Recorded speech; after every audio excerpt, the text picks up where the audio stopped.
एका छोट्या गावात माया नावाची मुलगी होती.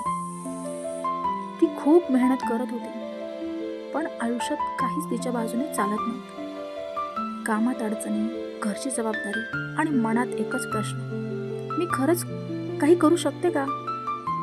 एक दिवस वीज गेली. पूर्ण घर अंधारात होते. मायाने कपाटातून एक छोटासा दिवा काढला आणि तो पेटवला.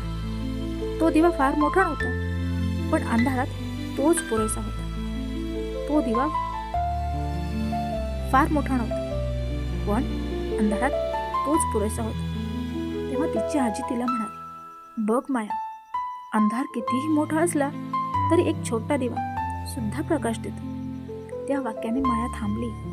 तिला समजलं, तिला सगळं आयुष्य बदलायचं नाही, फक्त आजचा दिवस उजळवायचा आहे. पुढच्या दिवसापासून तिने एकच गोष्ट केली, रोज एक छोटा प्रयत्न. कधी हार मानली नाही. हळूहळू तिचा आत्मविश्वास वाढला आणि एक दिवस तिला जाणवलं, तीच स्वतःचा दिवा बनली. स्टोरीचा अर्थ काय?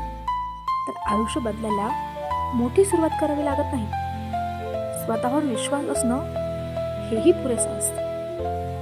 बी पॉझिटिव्ह लाईफ.